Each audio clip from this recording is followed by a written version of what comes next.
ಕಲಬುರಗಿಗೆ ಆಗಮಿಸಿದ ಬಿವೈ ವಿಜೇಂದ್ರ ಅವರು ಸಚಿವ ಸಂಪುಟ ಸಭೆ ಬಗ್ಗೆ ಮಾತನಾಡಿ, ಸಚಿವ ಸಂಪುಟ ಸಭೆ ಕೇವಲ ಹೆಸರಿಗೆ ಮಾತ್ರ ನಡೆಸಿಲ್ಲ ಎಂದು ಕಿಡಿಕಾರಿದರು. ಮಾಧ್ಯಮರ ಜೊತೆ ಮಾತನಾಡಿದ ಅವರು, ಬಿಜೆಪಿ ಸದಸ್ಯತ್ವ ಅಭಿಯಾನ ಮಾಡುತ್ತಿದ್ದು ಎಲ್ಲ ಬಿಜೆಪಿ ಕಾರ್ಯಕರ್ತರು ಸದಸ್ಯತ್ವ ಅಭಿಯಾನ ಮಾಡುತ್ತಿದ್ದಾರೆ ಎಂದರು. ಅಲ್ಲದೆ ಕಲಬುರಗಿಯಲ್ಲಿ ನಡೆದ ಸಚಿವ ಸಂಪುಟ ಸಭೆ ಮಾಡಿ ಕೂಡ ಪ್ರಯೋಜನವಾಗಿಲ್ಲ ಎಂದು ಗುಡುಗಿದ್ದಾರೆ. ಒಂದು ವರ್ಷದ ಕೆಳಗೆ ಬಂದಾಗಲೂ ಕೂಡ ಇದೇ ಮಾತುಗಳನ್ನು ಹೇಳಿದರು, ಆದರೆ ಯಾವುದೇ ಪ್ರಯೋಜನವೂ ಕೂಡ ಆಗಿಲ್ಲ.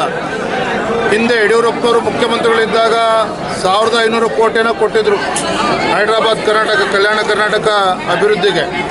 ತದನಂತರದಲ್ಲಿ ಬಸವರಾಜ ಬೊಮ್ಮಾಯಿಯವರು ಬಂದ ಮೇಲೆ 3000 ಕೋಟಿ ಮತ್ತು ಬಜೆಟಲ್ಲಿ 5000 ಕೋಟಿಯನ್ನು ಘೋಷಣೆ ಮಾಡಿದ್ವಿ BJP ಸರ್ಕಾರ ಇದ್ದಾಗ. ಅದನ್ನೇ ನಿನ್ನೆ ಪುನರುಚ್ಚಾರ ಮಾಡಿದ್ದಾರೆ ಹೊರತು ಸಿದ್ದರಾಮಯ್ಯನವರು ಇನ್ಯಾವುದೇ ಹೊಸ ವಿಚಾರಗಳನ್ನು ಹೇಳಿಲ್ಲ.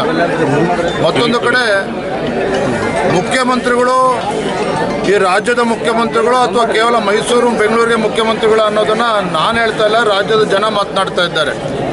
ಮುಖ್ಯಮಂತ್ರಿಗಳಾಗಲಿ ಉಪಮುಖ್ಯಮಂತ್ರಿಗಳಾಗಲಿ ರಾಜ್ಯದ ಯಾವುದೇ ಸಚಿವರು ಇವತ್ತು ಕಲ್ಯಾಣ ಕರ್ನಾಟಕದ ಭಾಗದಲ್ಲಿ ಪ್ರವಾಸ ಮಾಡ್ತಾ ಇಲ್ಲ, ಏನು ಅಭಿವೃದ್ಧಿ ಆಗಬೇಕು ಇದ್ರ ಬಗ್ಗೆ ಚಿಂತನೆ ಮಾಡ್ತಾ ಇಲ್ಲ, ಅನುದಾನವನ್ನು ಕೊಡ್ತಾ ಇಲ್ಲ. ಕೇವಲ ಚುನಾವಣೆಗೆ ಬಂದಾಗ ಭಾಷಣ ಮಾಡ್ತಕ್ಕಂಥದ್ದು ಇಷ್ಟಕ್ಕೆ ಸೀಮಿತ ಆಗಿದೆ ಹೊರತು ನಿನ್ನೆ ಆಗಿರ್ತಕ್ಕಂಥ ಸಚಿವ ಸಂಪುಟದ ಸಭೆ ಇದರಿಂದ ಯಾವುದೇ ಒಂದು ಈ ಭಾಗದ ಅಭಿವೃದ್ಧಿ ಆಗೋದಕ್ಕೆ ಸಾಧ್ಯ ಇಲ್ಲ. ಎಲ್ಲೋ ಒಂದು ಕಡೆ ಮುಖ್ಯಮಂತ್ರಿಗಳು ತಮ್ಮ ಕುರ್ಚಿ ಅಳ್ಳಾಡ್ತಾ ಇರ್ತಕ್ಕಂಥ ಸಂದರ್ಭದಲ್ಲಿ ತಮ್ಮ ಕುರ್ಚಿಯನ್ನು ಉಳಿಸ್ಕೊಳ್ಳೋದಕ್ಕೆ ರಾಷ್ಟ್ರೀಯ ಕಾಂಗ್ರೆಸ್ ಪಕ್ಷದ ಅಧ್ಯಕ್ಷನ ಓಲೈಸೋದಕ್ಕೆ ಮಾಡಿರ್ತಕ್ಕಂಥದ್ದು ನಾಟಕ ಅನ್ನೋದು ನನ್ನ ಭಾವನೆ. ಅಲ್ಲ, ಕುರ್ಚಿಯನ್ನು ಅಲ್ಲಾಡ್ತಾ ಇಲ್ಲ, ಕುರ್ಚಿ ಅಲ್ಲಾಡಿಸುವಂಥ ಕೆಲಸ ನಡೀತಿದೆ. ಎಲ್ಲವೂ ಕೂಡ ಚರ್ಚೆಯ ಹಂತದಲ್ಲಿದೆ, ದೆಹಲಿಯಲ್ಲಿದೆ. ಈಗ ನಮ್ಮ ಮುಂದೆ ಇರ್ತಕ್ಕಂಥ ಗುರಿ ರಾಜ್ಯದಲ್ಲಿ ಇವತ್ತು ಸದಸ್ಯತ್ವ ಅಭಿಯಾನ ಅದನ್ನು ಇನ್ನೂ ಕೂಡ ಚುರುಕುಗೊಳಿಸಬೇಕಾಗಿದೆ. ಮುಂದಿನ 1-1.5 ತಿಂಗಳು ಸದಸ್ಯತ್ವ ಅಭಿಯಾನದಲ್ಲಿ ನಮ್ಮೆಲ್ಲ ಕಾರ್ಯಕರ್ತರು ಬ್ಯುಸಿ ಇರ್ತಾರೆ. ರಮೇಶ್ ಜಾರಕಿಹೊಳಿ ತಮ್ಮ ನಾಯಕತ್ವವನ್ನು ಒಪ್ಪಲ್ಲ ಆ್ಯಂಡ್ BJP ತತ್ವ ಸಿದ್ಧಾಂತದ ಮೇಲೆ ನಡೀತಾ ಇಲ್ಲ ವಿಜೇಂದ್ರ ಅವರು ಅಂತ ಹೇಳ್ತಾ ಇದ್ದಾರೆ.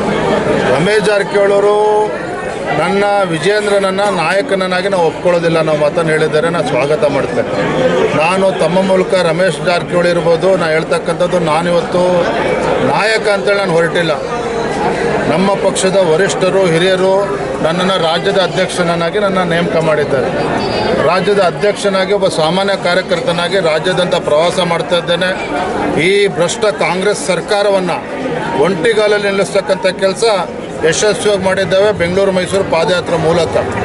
ಇನ್ನು ಎರಡನೇ ವಿಚಾರ, ಒಂದು ಸಂತೋಷ ಏನಂತ ಹೇಳಿದ್ರೆ ರಮೇಶ್ ಜಾರಕಿಹೊಳಿ ಅಂತವ್ರ ಬಾಯಲ್ಲೂ ಕೂಡ ಪಕ್ಷದ ಸಿದ್ಧಾಂತ ಬರ್ತಾ ಇರ್ತಕ್ಕಂಥದ್ದು, ಈ ವಿಚಾರಗಳು ಬರ್ತಾ ಇರ್ತಕ್ಕಂಥದ್ದು ಒಳ್ಳೆಯ ಬೆಳವಣಿಗೆ. ಕಾಂಗ್ರೆಸ್ ಕೊಡುಗೆ ಅಂತ ಶಿಕಾರಿಪುರದ ಗೆಲುವು ಕಾಂಗ್ರೆಸ್ ಕೊಡುಗೆ ಅಂತ DK ಶಿವಕುಮಾರ್ ಹೇಳಿದ್ರು. ಅದಕ್ಕೆ ನೀವು ತಿರುಗೇಟು ಕೊಡ್ತಾ ಇಲ್ಲ ಯತ್ನಾಳ್ ಹೇಳ್ತಿದ್ದಾರೆ. ತಿರುಗೇಟು ನೋಡ್ರಿ, ತಂದೆಯವರು ಯಡಿಯೂರಪ್ಪ ಒಂದು ಮಾತನ್ನು ಹೇಳ್ತಾ ಇರ್ತಾರೆ, ಮಾತನಾಡೋದೇ ಸಾಧನೆ ಆಗಬಾರ್ದು, ಸಾಧನೆ ಮಾತನಾಡಬೇಕು ಅಂತೇಳಿ. ಏನು ಬೆಂಗಳೂರು ಇವ್ರದೇ ಸಾಮ್ರಾಜ್ಯ ಅಂತೇಳಿ ಬರಿತಾ ಇದ್ರು. ಬೆಂಗಳೂರು ಗ್ರಾಮೀಣ ಲೋಕಸಭಾ ಕ್ಷೇತ್ರದಲ್ಲಿ BJP ಬಾವುಟನ ಹಾರಿಸಿದ್ದೇವೆ. ವಿಜೇಂದ್ರ ನಾನು ಕೂಡ ಮಾತನಾಡ್ತಕ್ಕಂಥ ವ್ಯಕ್ತಿ ಅಲ್ಲ, ಕೆಲಸ ಮಾಡಿ ತೋರಿಸ್ತಕ್ಕಂಥದ್ದು, ಅದನ್ನು ತೋರಿಸಿದ್ದೇವೆ. ಧನ್ಯವಾದ. Bureau report AJ 32 news Kannada, Kalaburagi.